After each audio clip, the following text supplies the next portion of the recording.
আসসালামু আলাইকুম গাইস, সবাইকে শুভ সন্ধ্যা। দেখুন, আমি সন্ধ্যাবেলায় মাছটা কেটে বেছে নেব আর রান্না করার জন্য প্রস্তুতি নিচ্ছি, কারণ দুপুরে আমি একটু হসপিটাল গেছিলাম। এই যে দেখুন, আমার কিন্তু এদিকে কাটা বাছা ধোয়া পর্যন্ত হয়ে গেছে। এখন আমি মশলা বাটবো। আর এই যে দেখুন বন্ধুরা, আমি কিন্তু এদিকে মশলা বাটার জন্য শিল পাটায় চলে এসেছি আর আমার মশলাগুলো একে একে বেটে নিচ্ছি। জিরা আদা বাটা হয়ে গেছে, এখন আমি রসুন বেটে নেব। এরপর আমি পেঁয়াজগুলো কুচি করে আছে আমি এখন বেটে নেব। একটু লবণ দিলে কিন্তু পেঁয়াজটা তাড়াতাড়ি বাটা হয়ে যায়। আর মাশাআল্লাহ দেখুন, আমার কিন্তু মশলা বাটা শেষ হয়ে গেছে। এখন আমি সবগুলো গোটা মশলা মাছে দিয়ে দিব মাছটা ভেজে নেওয়ার জন্য। প্রথমে আমি দিয়ে দিলাম লবণ, তারপর দিয়ে দিব হলুদ গুঁড়ো, আর সাথে দিয়ে দিব আমি মরিচ গুঁড়ো। একসাথে আমি মেখে মালিশ করে রেখে দিব। আর এদিকে আমি একটা প্যানে দিয়ে দিলাম তেল, দিয়ে দিব। তেলটা আমি গরম হওয়া পর্যন্ত অপেক্ষা করব। আমার তেলটা কিন্তু গরম হয়ে গেছে। এখন আমি মাছগুলো একটা একটা করে দিয়ে দিচ্ছি। গাইস, আমার সাথেই থাকুন। দেখুন, আমি মাছগুলোকে ভালোভাবে নেড়েচেড়ে একে একে দিয়ে দিচ্ছি।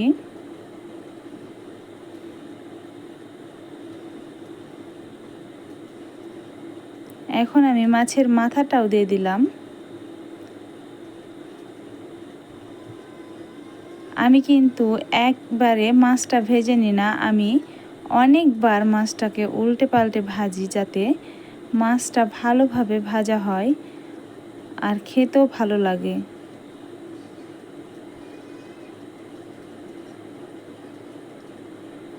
একদিক ভাজা হয়ে গেলে আমি উল্টে দিয়েছি, কিন্তু আবারও আমি এপিঠ হয়ে গেলে ওই পিঠ করে দেব।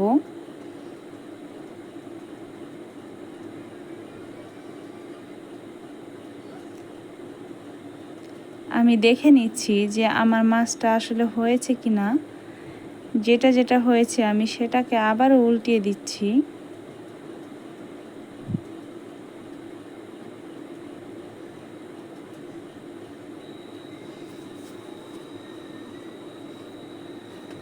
এখন আমি সবগুলোকে একে একে উল্টে পাল্টে ভাজছি। আর আমি এভাবেই কিন্তু এপাশ থেকে ওপাশ করে ভেজে নেব।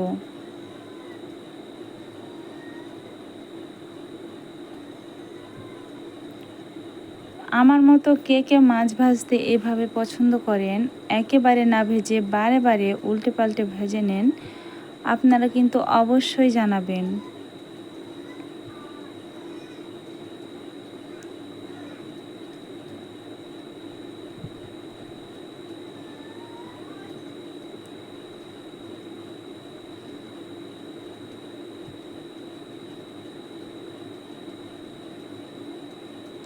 আমি কিন্তু রান্না করতে ভীষণ পছন্দ করি। আর মেয়েদের তো রান্নাঘরে সারাদিন ভালো লাগবে, এটা স্বাভাবিক, কিন্তু আসলে আমাকে ভীষণ ভালো লাগে। এখন আমার মাছগুলো ভাজা হয়ে গেছে, এখন আমি প্লেটে মাছগুলো উঠিয়ে নিচ্ছি।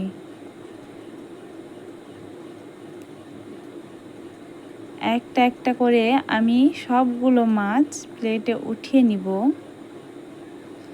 আর আমি রেখে দিয়েছি মাথাটা একটু ভাজানোর জন্য, আর ভালোভাবে ভাজা হয়ে গেলে আমি এটাও উঠিয়ে নিলাম।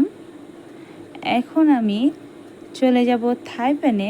আর দেখুন, আমি মশলা বাটাগুলো সব দিয়ে দিব। মশলাগুলো ভালোভাবে নেড়ে চেড়ে নেব।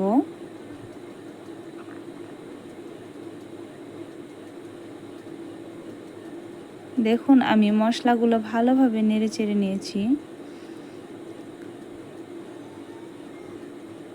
যাতে সবগুলো মশলা একসাথে একরকমভাবে ভাজা হয়ে যায়।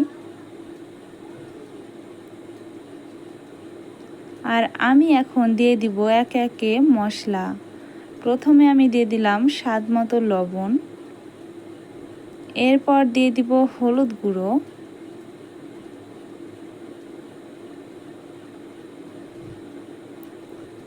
হলুদ গুঁড়ো দিয়ে হয়ে গেলে আমি দিয়ে দিব মরিচ গুঁড়ো।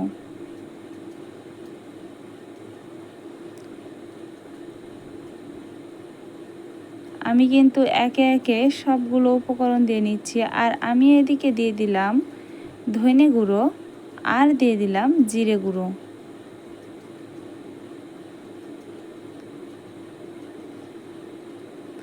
এখন আমি সবগুলো মশলাকে ভালোভাবে মিক্স করে নিব আর নেড়ে চেড়ে নেব।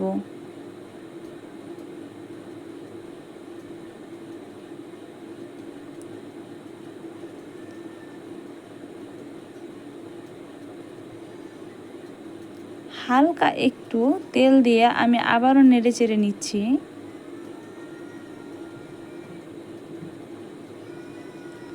মশলাটা কষানো হয়ে গেলে আমি মাছের পানিটা দিয়ে দিলাম, মশলাটা যাতে ভালোভাবে হয়ে যায়।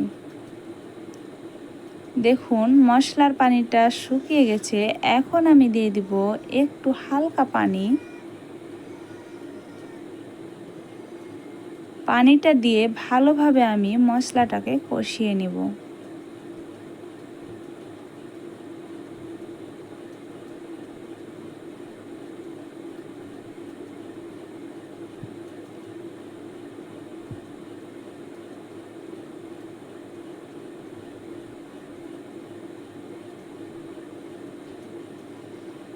আর দেখতেই পাচ্ছেন আমি কতক্ষণ থেকে কষছি। আর দেখুন আমার কষানো হয়ে গেলে আমি পরিমাণ মতো পানি দিয়ে দিচ্ছি।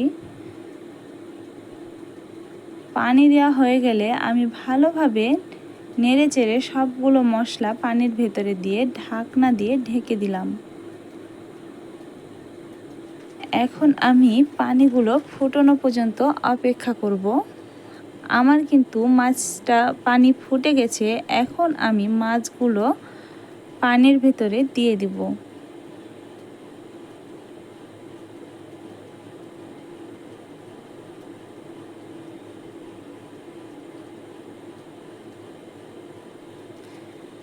আমি একে একে মাছগুলো দিয়ে দিব।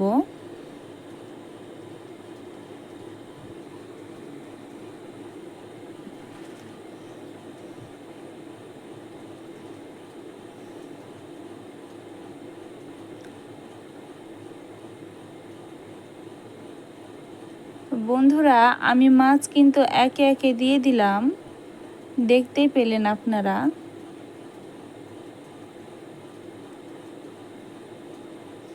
আমি মাছগুলো দেওয়ার পরে ভালোভাবে একটু নেড়ে চেড়ে নিব আর ঢাকনা দিয়ে ঢেকে দেব, যাতে মশলাটা ভেতরে ঢুকে যায়। ঢাকনা সরিয়ে কিছুক্ষণ পর দেখুন আমি একটু ঝাঁকিয়ে নিলাম যাতে পুরোটাই নাড়ানো হয়ে যায়। সব শেষে আমি দিয়ে দিলাম কাঁচামরিচ। কাঁচামরিচ দিলে কিন্তু ভীষণ ভালো লাগে ফ্লেভারের জন্য, আর অন্যরকম একটা স্বাদ থাকে। কাঁচামরিচের জন্য আমি আবারও ঢাকনা দিয়ে ঢেকে দিলাম কিছুক্ষণের জন্য। দেখুন আমার কিন্তু মাছটা প্রায় হয়ে এসেছে। আমি আবারও ঝাঁকিয়ে নিলাম।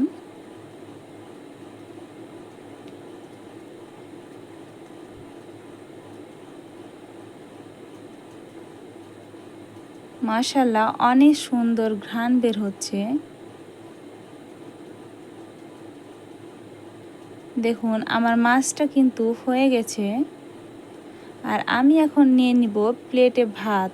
আমরা মাছে ভাতে বাঙালি, আর রাত হোক দিন হোক কোনো কিছু মানা না বেঁধে আমরা মাছ রান্না করে ভাত খেলে তৃপ্তি নিয়ে ভাত খাবো। আর আমরাই তো মাছে ভাতে বাঙালি। দেখুন আমার কিন্তু মাছ ভাত রেডি। তো সবাই ভালো থাকবেন, সুস্থ থাকবেন, সাবস্ক্রাইব করবেন। আসসালামু আলাইকুম।